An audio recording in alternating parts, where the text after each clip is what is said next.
네, 할렐루야. 아멘.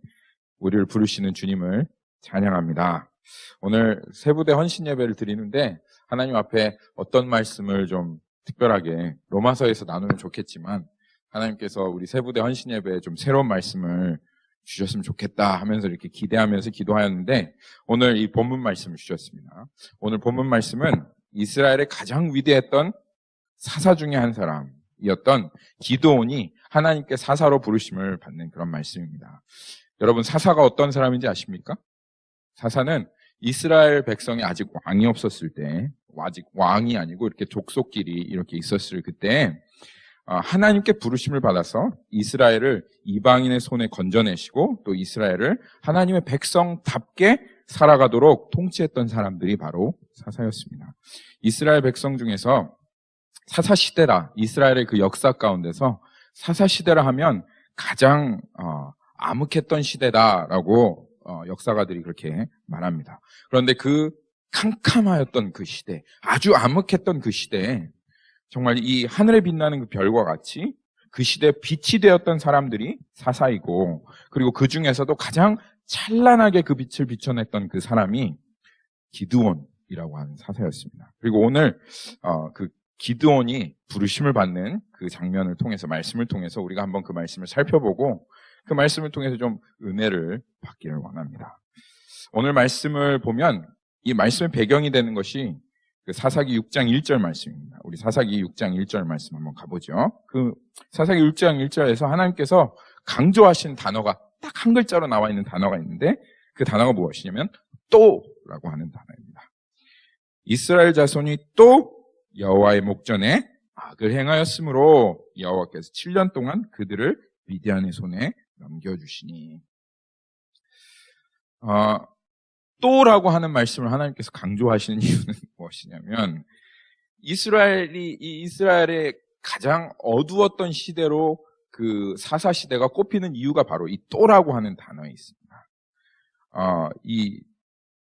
이들이 회개하지 않는, 계속 죄를 범하는 그런 시대가 바로 사사시대였습니다. 사사시대가 어두웠던 이유는 이제 곧 있으면 3.1절이 되죠.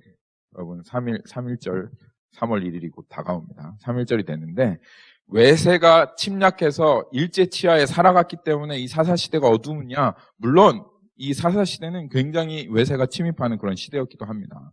아니면 사람들이 다 굶어 죽고 그렇게 고생하는 시대였기 때문에 사사시대가 어둡다고 그렇게 이야기하느냐? 그게 아니었어요. IMF처럼 이렇게 국가 부도 사태가 나서 사사시대가 어두웠느냐? 하나님 눈에는 그것이 어두운 것으로 보여지지 않습니다.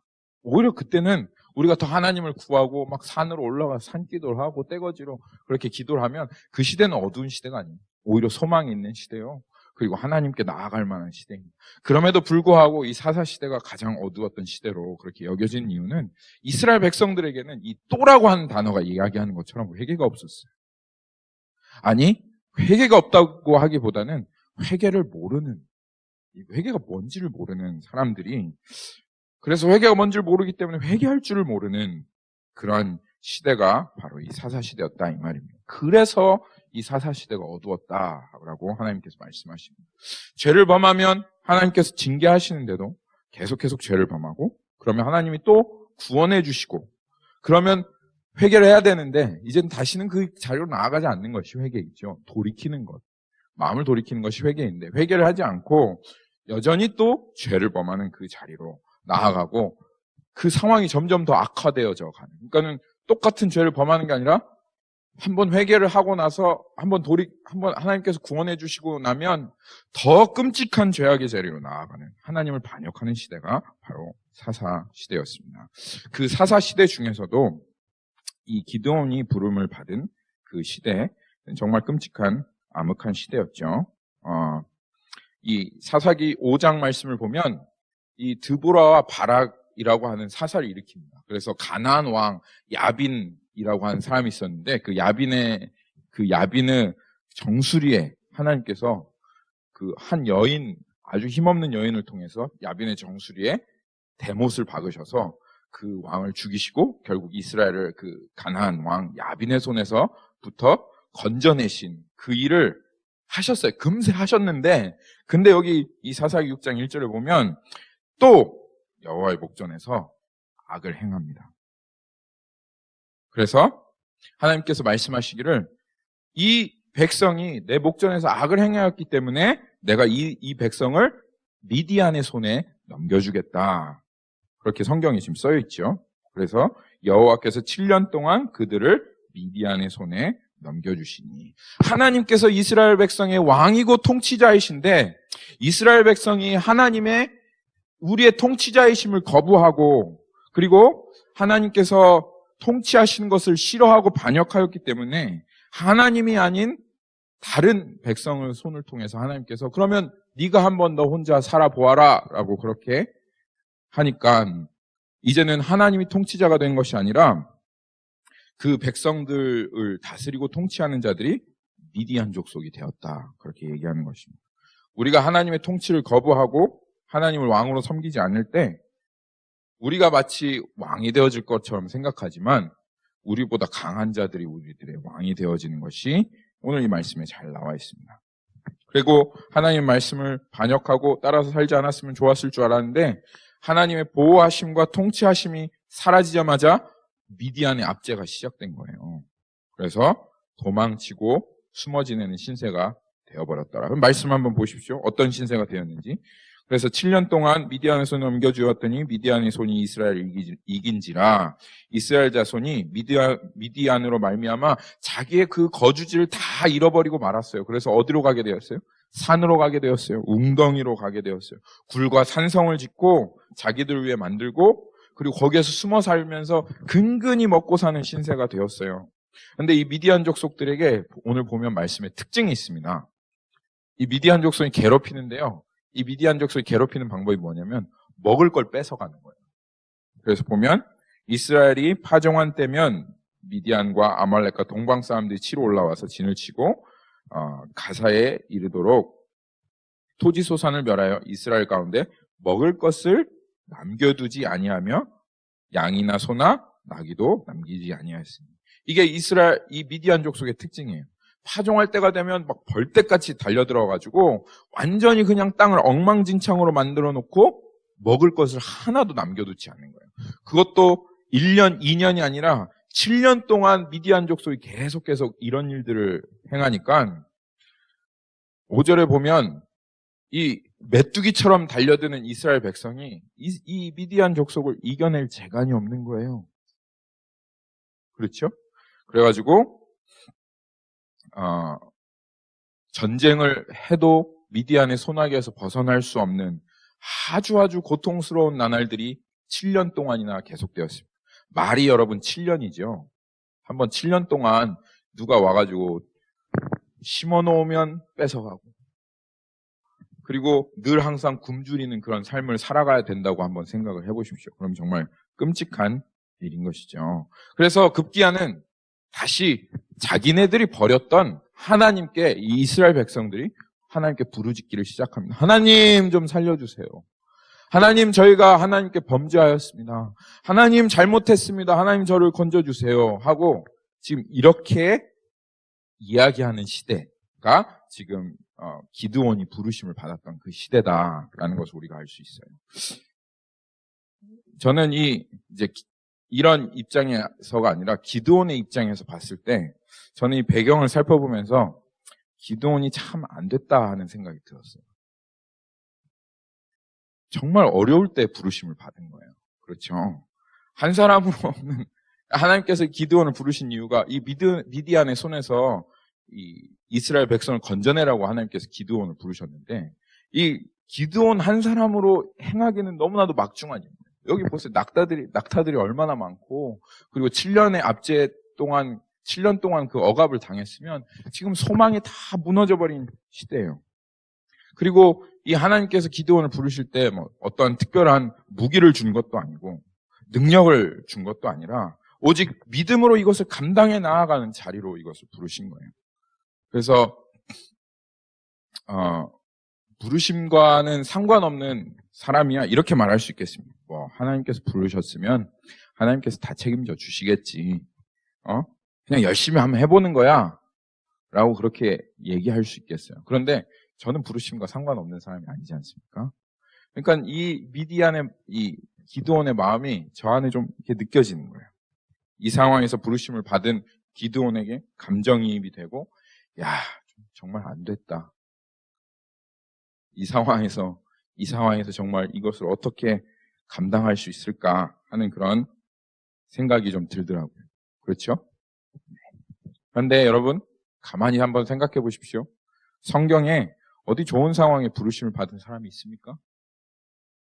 아브라함, 모세, 다윗, 바울, 심지어는 우리의 그대로 모델 되시는 예수님까지 정말 할만하다. 이때 상황이라면 좀 부르시면 내가 가서 언제든지 하겠다. 이렇게 분위기가 좋고 상황이 좋고 사람들이 다 환호하면서 몰려들고 따라오면 하나님 이때 저를 좀 불러주십시오. 그럼 제가 어디를 가든지 하나님 하겠습니다. 할 만한 그때 부르심을 받은 사람이 있느냐 이 말이에요.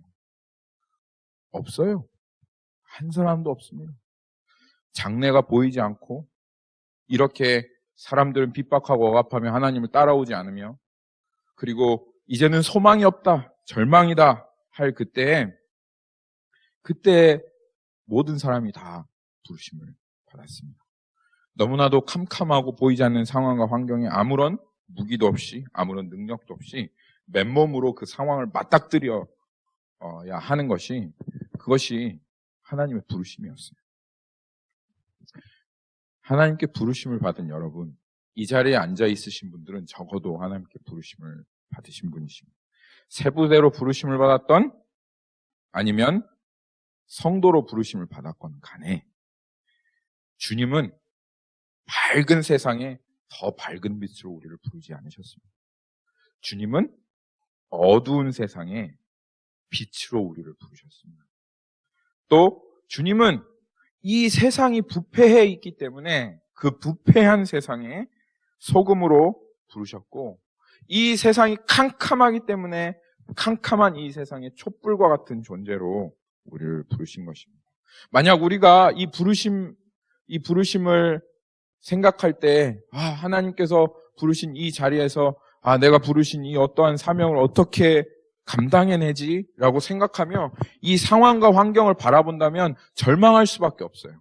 이 노아가 이 방주를 건축하기로 그렇게 하나님께 부르심을 받았고 정말 이 세상의 그 죄악이 관영하고 그리고 이 방주를 짓는다고 하는 이 불가능한 하나님의 부르심을 순종하려고 할 때 만약 이 상황과 환경을 그들이 바라보았다면 노아는 그 방주를 완성하지 못했을 겁니다. 상황과 환경을 바라보면 우리는 절망할 수밖에 없고 낙담할 수밖에 없고 왜 이런 데 나를 두셨어?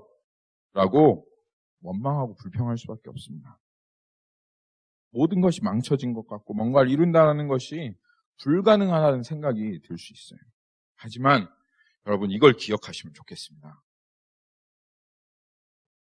밤이 캄캄하면 캄캄할수록 정말 아무런 빛이 없고 어두우면 어두울수록 그 가운데 조그만 반딧불이라도 그것이 찬란하게 빛나는 겁니다. 그렇죠? 조그만 빛도 없을 때 하늘의 별들이 더욱더 찬란하고 불빛이 없는 그 땅이 더 빛을 비추기가 쉬운 법입니다. 그렇게 환경이 어렵다고 힘들다고 우리가 불평할 것이 아니라 상황과 환경이 이렇기에 나를 부르셨다 라고 그렇게 생각하는 것, 그렇게 믿는 것이 부르신 자들이 꼭 가져야 될 마음인 것입니다. 아멘. 이 상황과 환경이 더 어둡기 때문에 우리들의 부르심은 그리고 그 부르심의 자리에 순종할 때 더욱더 빛을 비출 수 있는 것입니다. 여러분, 하나님께 부르심을 받은 여러분, 또 세부대로 부르심을 받았던 성도로 부르심을 받았던 상황과 환경에 주목할 것이 아니라 그 상황 가운데 빛으로 부르신, 소금으로 부르신 그 하나님을 꼭 주목하십시오. 그리고 여러분들이 애쓰지 않아도 상황이 너무 캄캄하기 때문에 조금만 하나님 앞에 순종해도 여러분을 통해서 하나님께서는 찬란한 빛을 비춰내실 것입니다.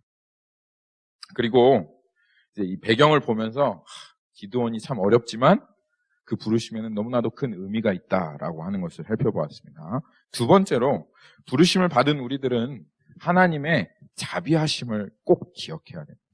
이 부르심의 근원이, 이 부르심의 이 중심이 하나님께서 왜 우리를 부르시는가? 왜 우리를 헌신하게 하시는가? 왜 우리를 순종의 자리로 이끌어 가시는가? 이 부르심의 근원이 어디에 있는가? 그것이 하나님의 자비하심과 그리고 하나님이 사랑하심에 있다라고 하는 것을 우리가 꼭 기억해야 합니다.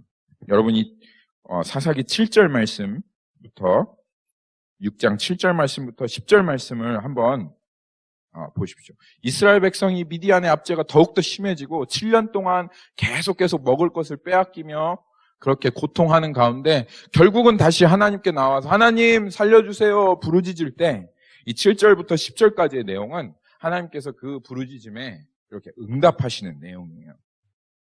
말씀을 한번 여러분 살펴보십시오. 7절부터 10절. 하나님께서 이스라엘에게 한 선지자를 보내주십니다. 기드온은 아니었던 것 같아요.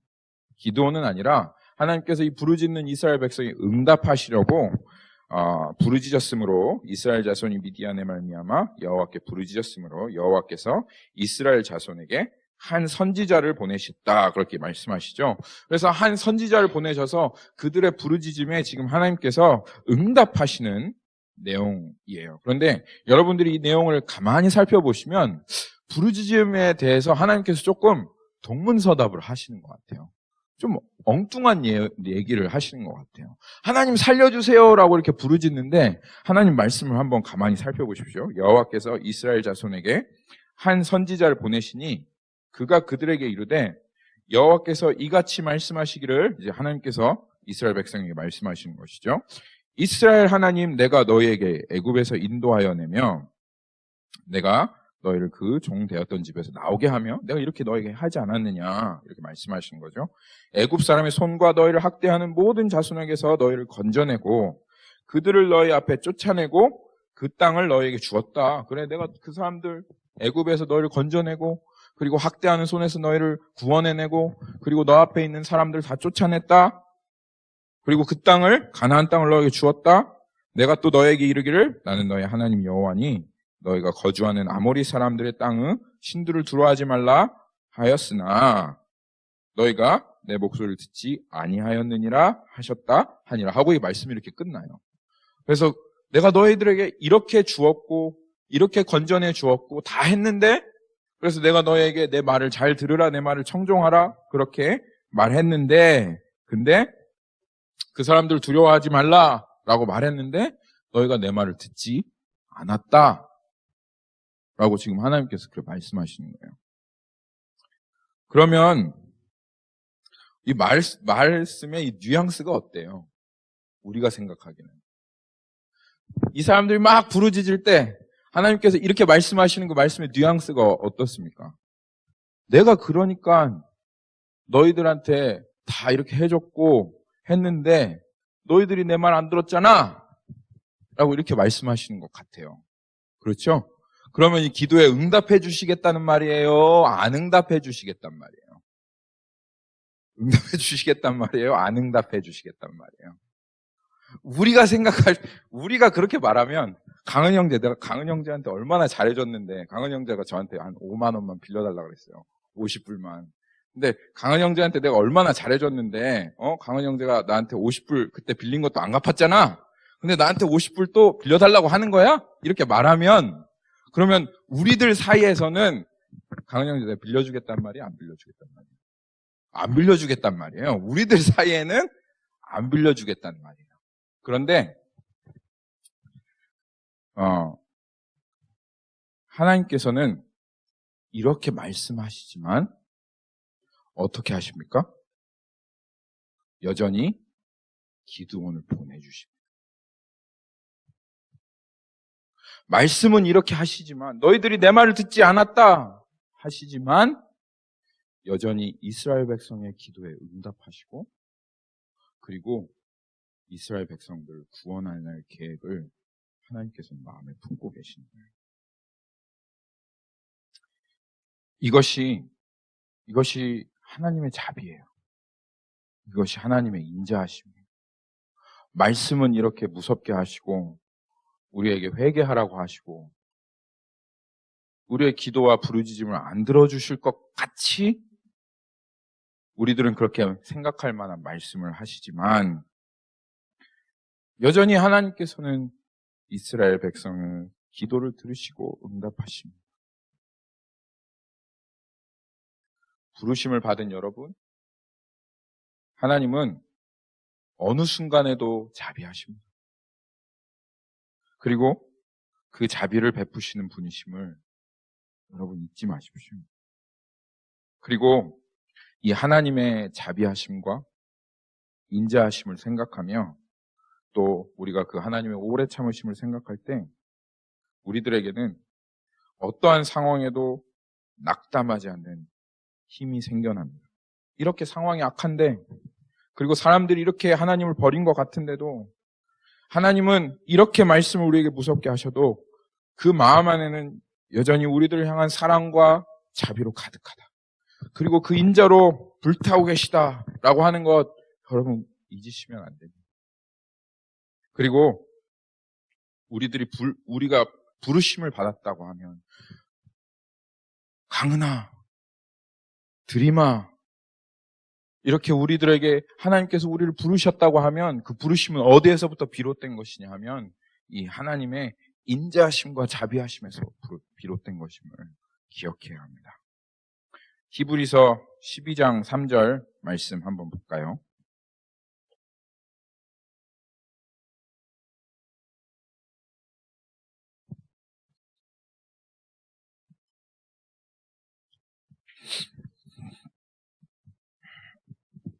히브리서 12장 3절 말씀, 이 꼭 딱 어울리는 말씀이죠. 네. 너희가 피곤하여 낙심하지 않기 위하여 죄인들이 이같이 자기에게 거역하신 일을 참으신 일을 생각하라. 하나님을 생각하라. 이 사사시대를 통하여 여전히 그 자비하심과 인자하심을 나타내시는 그 하나님을 생각하라. 이것이 우리들의 부르심을 생각할 때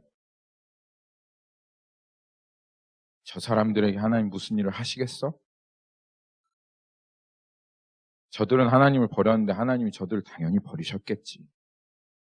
내 부르심을 계속 감당하며 나아갈 이유가 있겠어? 라는 그 유혹이 들어오고 사단의 생각들이 찾아올 때 그것들을 이겨내고 여전히 하나님은 자비하시다. 여전히 하나님은 인자하시다. 하며 나아갈 수 있는 우리들의 힘과 능력이 되어집니다. 할렐루야. 주님은 자비하십니다. 그리고 마지막으로 기억해야 할 것은 맨날 하는 이야기지만 이 기드온의 이 부르심 안에도 이 부분이 너무나도 잘 나와 있어요. 한번 다시 사사기로 가볼게요.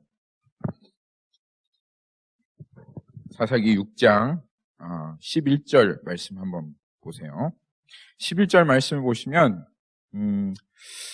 하나님께서 우리를 부르시는 그 부르심이 우리가 성도로 살아가기에 어떤 능력이 있기에 아니면 세부대로 섬기기에 어떤 능력이 있기에 부르시지 않으셨다라고 하는 것, 우리의 어떠함에 하나님의 부르심이 있지 않다라고 하는 것을 하나님께서 분명하게 보여내십니다. 이것이 우리들의 큰 소망이 되며 어떤 순간에도 하나님을 바라볼 수 있는 우리의 믿음의 근간이 되어지는 것입니다. 11절 말씀 보면 잘 나와 있어요. 한번 장면을 여러분 상상을 한번 해보시면서 이 말씀을 대하셨으면 좋겠습니다. 이제 하나님께서 이스라엘 백성에게 그 기도의 부르짐을 듣고 선지자를 보내서 그렇게 말씀은 하셨지만 여전히 그 하나님의 자비하심과 인자하심과 사랑하심으로 이스라엘 백성을 건져내시려고 하는 계획을 가지고 계셨던 것이죠. 그래서 이제 그 계획을 이루기 위해서 한 사람을 딱 부르시려고 가시는데 그 사람이 기드온이에요. 그렇죠? 그래서 하나님께서 천사를 기드온에게 이제 보내시는 거예요. 그래서 여기 보면 여호와의 사자가 아비에셀 사람 요아스에게 속한 오브라에 이르러 상스리 나무 아래 앉았어요. 그래서 이제 기드온을 부르려고 천사가 기드온을 찾았겠죠. 기드온이 어디에 있을까? 기드온을 찾았는데 지금 상수리 나무 아래에 있는 거예요. 그래서 이제 기드온을 부르려고 그 상수리 나무 안에 앉았어요. 얼마나 앉아 있었는지는 잘 모르겠어요. 기드온이 눈치를 못 챘던 것 같아요. 그래서 이제 상수리 나무 아래 있는데, 이 상수리 나무 아래에서 기드온이 뭘 하고 있느냐? 거기에 보니까 뭐라고 했어요? 마침이래요. 마침. 천사가 기드온을 부르러 왔는데 상수리 나무 아래에서 기드온이 마침 기도를 하고 있었다. 얼마나 멋있어요. 하나님, 저를 좀 사용해 주십시오. 제가 이 이스라엘을 건져내겠습니다.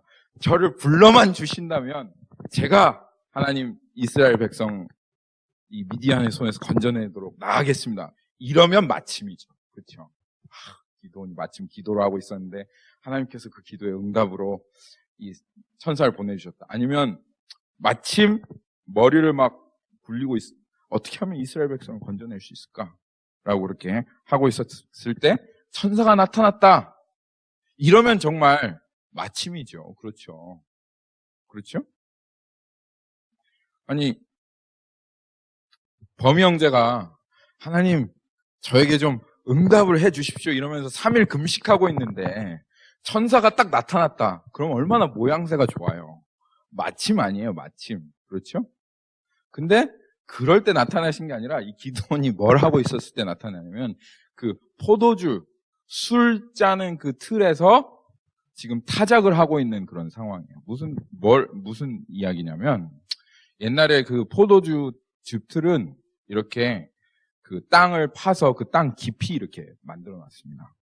그리고 거기에 이제 포도들을 붓고 사람들이 거기에서 이렇게 포도를 밟아서 포도를 즙을 짜내고 그걸로 술을 담그는 그런 곳이었어요. 근데 지금 이 기드온이 뭘 하고 있는 거냐면 너무 무서워가지고 미디안 사람들이 먹을 건 없는데 어떻게든 자기가 먹을 걸 구한 거예요. 밀을 구한 거예요. 그래서 그 밀을 구해다가 그 포도즙 틀 안에 들어가서 벌벌벌 떨면서 무서워가지고 지금 키지를 이렇게 지금 하고 있는 거예요. 이거라도 어떻게든 먹고 살아야 되겠다. 그렇게 하고 있는 거예요. 근데 그때 마침 천사가 딱 와가지고 미디안을 부르러 온 거예요. 더 쪽팔린 거는 뭐냐면 그렇게 하고 있는데 거기에다가 하나님께서 기디안을 뭐라고 부르십니까? 12절에 보니까 아마 천사가 좀 기다렸던 것 같아요. 얘가 언제쯤 끝내고 기도라도 할 때 좀 나타나야 될 텐데. 그런데 그냥 계속 그것만 하고 있으니까 더 기다리다 못해가지고 천사가 거기 보니까 기도원에 이제 앉아 있다가 어쩔 수 없어서 이제 말을 하는데 뭐라고 했어요? 큰 용사요 이러는 거예요. 큰 용사요. 어떻게 들으면 사실 천사도 좀 난감했을 거예요 아마. 하나님께서 뭐라고 하라고 분명히 얘기를 해 주셨겠죠. 그렇죠? 가서 기드온에게 큰 용사라고 해라. 그래서 이제 그 큰 용사라고 말할 대목을 찾는데 계속 포도주 틀에서 계속 그 두려워하면서 이렇게 하고 있으니까 결국은 큰 용사 이렇게 했던 거예요. 우리 얘기를 들으면 좀 비꼬는 것 같기도 해요. 그렇죠? 아이고 큰 용사십니다. 이렇게 비꼬는 것 같기도 한데 그렇진 않죠. 그렇진 않습니다. 네. 그 말을 들은 기드온 무슨 생각을 했을까요? 사실 너무 황당하죠.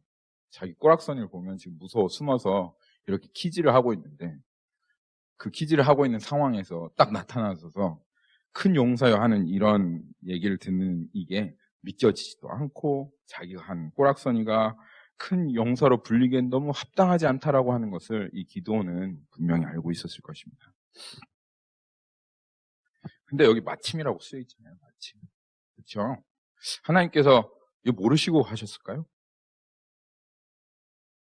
분명히 기도원이 그래도 기도는 했을 텐데 기도했을 때 분명히 나타나셨을 수도 있는데도 불구하고 하나님께서 그 천사를 딱 그 시간 무서워 떨며 자기 먹고 살 것 궁리하고 있을 그 시간에 딱 불러서 왜 큰 용사여라고 그렇게 하셨을까요?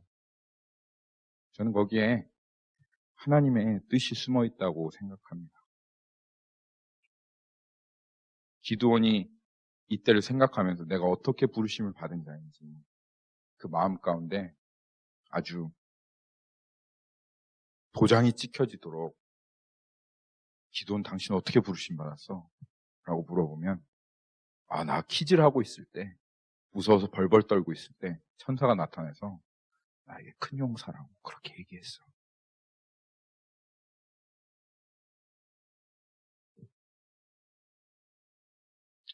하나님께서 기드온의 마음 가운데 이 일은 너의 그런 어떠함으로 이루어지는 것이 아니라 이것은 오직 나의 능력으로 이루어지는 것이야.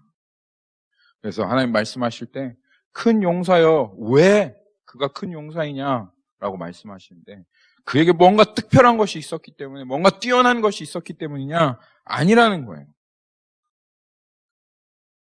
여호와의 사자가 기드온에게 나타나 이르시되 큰 용사여 너가 왜 큰 용사이냐? 왜냐하면 여호와가 함께 하시기 때문에. 여호와가 함께 하시기 때문에.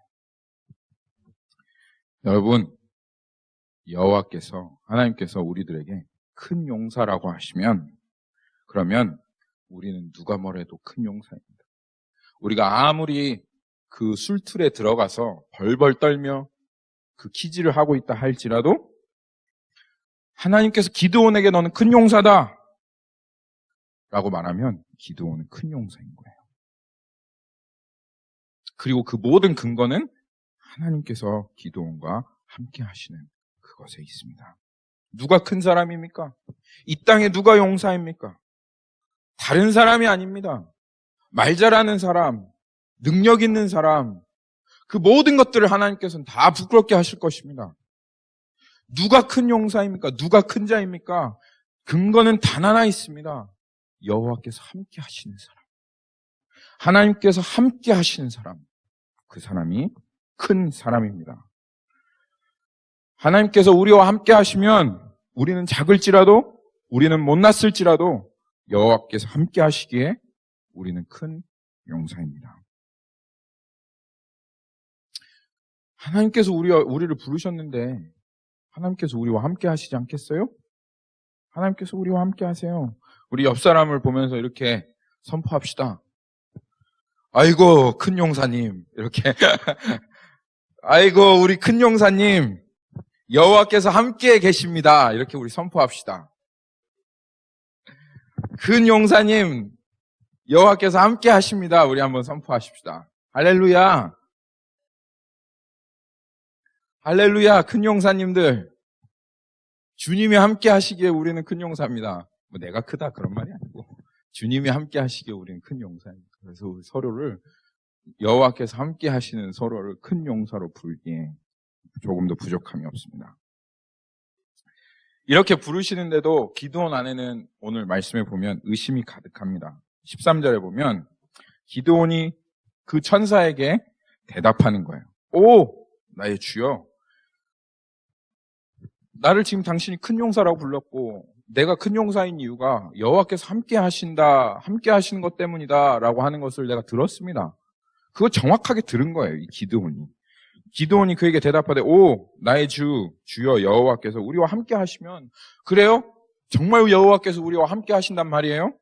만약 우리와 함께 하시면 어떻게 지금 이 모든 일이 우리들에게 일어날 수 있어요? 상황이 이렇게 절박하고 상황이 이렇게 어둡고 아무것도 되어지는 것 같지 않고 우리들은 미디안의 손에 압제해 있으며 우리는 다 망한 것과 같은 아니 어떻게 이러한 상황이 될 수 있어요?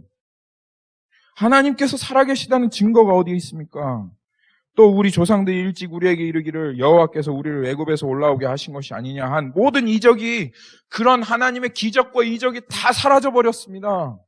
하나님이 우리와 함께 계신다면 그런 이적과 그러한 기사들을 우리들에게 다시 한번 보여주셔야 하지 않겠습니까? 우리 안에 다시 한번 하나님의 부흥이 있게 하셔야 될 거 아닙니까? 미디안의 손에서 우리를 벗어나게 해 주셔야 될 것 아닙니까? 하나님이 함께 계시다는 증거가 어디에 있습니까? 라고 지금 기드온이 항의하고 있는 거예요. 이 천사에게.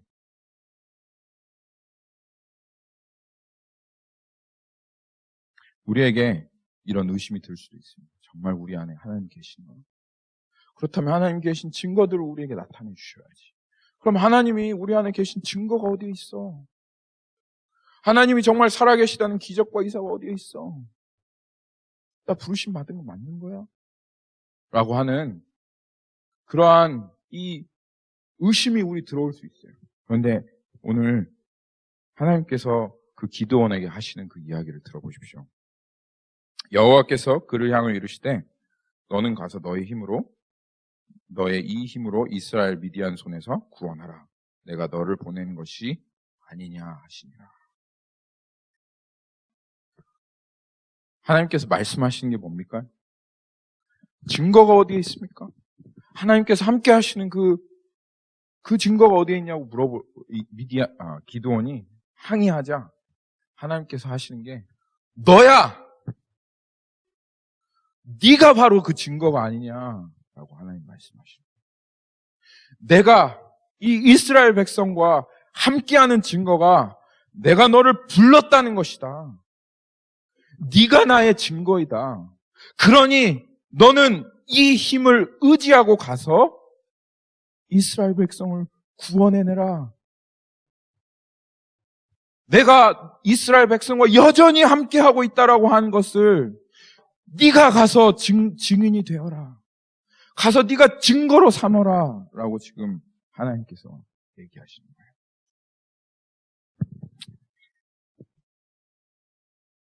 여러분, 우리 안에 하나님께서 여전히 우리와 함께 계시다. 라고 하는 증거가 무엇입니까? 바로 우리 안에 여전히 부르신 사람들이 있다라는 거예요. 그것이 우리에게 하나님께서 함께 하신다는 증거입니다. 여러분, 우리 안에 하나님께서 우리를 위하여 부르신 사람들이 있습니까? 우리 안에 하나님께서 우리를 위하여 부르신 사람들이 있지 않습니까? 우리 안에 기드온과 같이 하나님께서 우리를 부르신 사람들이 있지 않습니까? 그것이 하나님께서 우리와 함께 하신다는 증거다라고 하나님께서 우리에게 말씀하시는 것입니다. 할렐루야. 헌신이란 이겁니다. 헌신이란 이런 거예요. 부르심이란 이런 겁니다. 가서 그 사람들에게 우리들 부르신 사람들이 얘기해 주는 거예요. 하나님이 널 여전히 버리지 않으셨어. 하나님의 그 자비하심과 인자하심으로 하나님이 여전히 나를 부르셨어. 그리고 하나님께서 나를 보내셨어. 그리고 하나님께서 나에게 말씀하셨어. 너희들 향해서 아직 하나님이 너희를 떠나지 않으셨다고. 그리고 난 너희를 위해서 지금 헌신한 이 자리에 있다고. 그것이 헌신인 거예요. 그것이 부르심인 거예요. 그리고 그들은 이 부르신 사람들은 오늘 이 말씀을 보면 주님이 한번 떠보시죠. 사실 떠보시는 건 아니죠. 6장 14절에 보면 여호와께서 그를 향하여 너는 가서 이 힘으로 이스라엘을 미디안 손에서 구원하라. 내가 너를 보낸 것이 아니냐 하시더라. 가서 이 힘으로 너의 힘으로 들으면 이게 기드온의 힘인 것처럼 보여져요. 그렇죠? 그래서 기드온이 그렇게 생각했어요. 아니, 나를 불러놓으시고 나를 증거라고 말씀하시고 그리고 가서 미디안에게 이 힘으로 건져내시라고? 그러니까 기드온이 대번에 하는 말이 15절입니다. 그러나 기드온이 그에게 대답하되 오 주여 내가 무엇으로 이스라엘을 구원하리까? 보소서 나의 집은 므낫세 중에 극히 약하고 나는 내 아버지의 집에서 가장 작은 자니이다 하니 그렇게 얘기하죠. 그러니까 기드온이 지금 잘못 알아들은 거예요.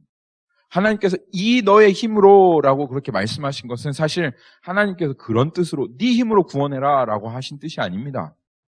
근데 이 기드온은 그걸 잘못 알아듣고 내 힘으로 이들을 구원해내라고요? 난 그렇게 할 수 없습니다. 저는 가장 작은 자입니다. 라고 그렇게 고백하는 겁니다. 그랬더니 하나님께서 다시 한번 정정해 주시죠. 16절에 여호와께서 그에게 이르시되 이 너의 힘은 네 안에서 나오는 어떠한 힘을 얘기하는 것 아니야.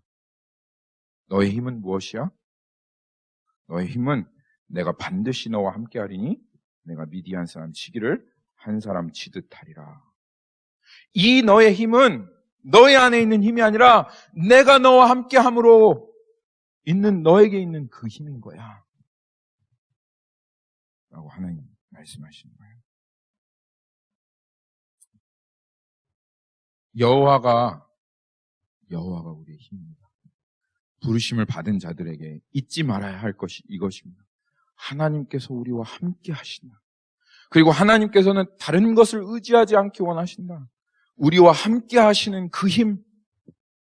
그래서 우리와 함께 하셔서 우리를 능하게 하시고 부족한 것이 없게 하시고 그리고 이 모든 상황과 환경에서도 능히 이것을 이길 수 있는 여호와께서 함께 하시는 이 힘으로 그 부르심을 감당하기를 하나님께서 원하신다는 것입니다. 오늘 이 헌신 예배에 세 부대로 부르심 받은 여러분, 또한 이 땅에 크리스찬으로서 성도로 부르심을 받은 여러분들 잊지 마십시오. 하나님의 이 부르심이 어떠한 부르심인지. 이 상황과 환경에 이 캄캄한 밤에 하나님께서 여러분을 별과 같은 존재로 부르셨습니다. 그리고 이 부르심의 근원은 여전히 이 땅을 향하신, 이 교회를 향하신, 그리고 나 자신을 향하신 끊임없이 불타오르시는 하나님의 인자하심과 자비하심입니다. 그리고 하나님께서 우리들에게 이렇게 경고하시며 회개하라고 무섭게 우리에게 말씀하실지라도 여전히 자비하심으로 우리에게 응답하시는 그 하나님을 기대하십시오. 우리가 비록 우리의 삶의 꼬락서니가 이 기드온과 같이 무서워 벌벌 떨며 여전히 타작마당에서 있을 때라도 그때라도 하나님은 우리들을 큰 용사로 부르십니다. 그리고 우리들에게 힘이 되어지는 그 단 한 가지의 단서를 우리에게 말씀하시는데 그것은 하나님께서 우리와 함께 하십니다. 그렇게 우리는 이 부르심을 여전히 가장 작은 자 같은 우리들이라 할지라도 무엇을 할 수 없는 것 같은 그런 상황이라 할지라도 여전히 하나님의 계획이 완전하고 주님이 함께 하심이 분명하기에 우리는 그 부르심을 감당할 수 있습니다. 부르심을 받은 여러분, 이 세상이 여전히 하나님이 살아계시고 그리고 하나님께서 지금 우리와 함께 하신다는 증거가 뭐냐라고 기도원같이 묻거든 이 세상을 향해서 여러분 당당하게 얘기하십시오. 바로 나다. 하나님께서 나를 보내신 것이 하나님께서 우리와 함께 하신다는 증거다. 그렇게 세상에 이야기하시는, 세상에 선포하시는 담대한 하나님의 증인들 되시기를 예수님의 이름으로 축원합니다.